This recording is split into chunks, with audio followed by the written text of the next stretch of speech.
If you have never made $1 million pound cake, now is the time because this pound cake, it's gonna rock your world. It's so quick and easy, and look at that texture, y'all. Yeah, it ain't playing. Let's go.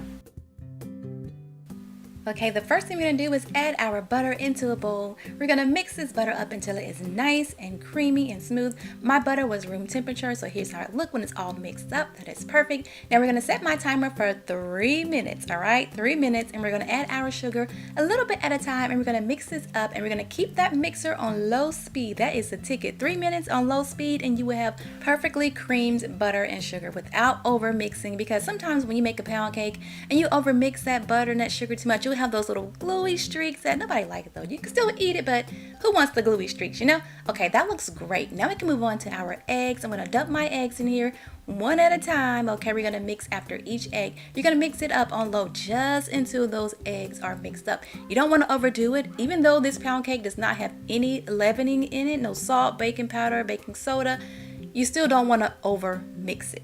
So once those eggs are all mixed in, we're going to move on to our extracts. These guys right here, you can just use plain vanilla, but I like to kind of switch it up, you know, throw in some almond extract, lemon, coconut, all that good stuff. And oh, I should not be pouring this over the bowl like this, but you know, some people, honey, they never learn. Okay, go ahead and mix in those extracts. And those extracts are just going to kind of bump up the flavor. It's not going to like overpower it, you know. Okay, so now we're going to add our flour a little bit at a time, and we're going to alternate it with our milk. So I add in a little bit of flour, mix it up, a little bit of milk, and then just kind of repeat that process until I have all of my flour and milk mixed in and the batter is nice and fluffy like this right here. Oh yes, that is perfect pound cake batter. I can always tell by the batter how it's going to turn out. Okay, so now we're just going to plop this batter into our greased and floured pan here. I'm trying to plop it around evenly.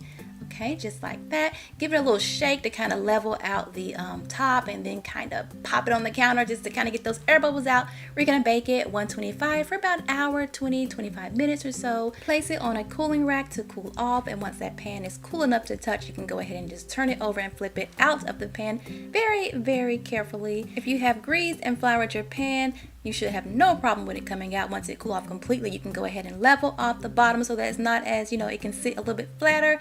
And now you can glaze it if you want to. I'll include this glaze recipe on my blog. Just a very, very simple pound cake glaze with the extracts that I use for the cake. I put them in the glaze. Okay, so that is it. Let's just get to the main part, honey, the part that I have been waiting on. It did not disappoint at all. I absolutely love this cake. Everything just went together so well. You can add some fruit, some whipped cream, some sauce, or just eat it plain. Like, it tastes so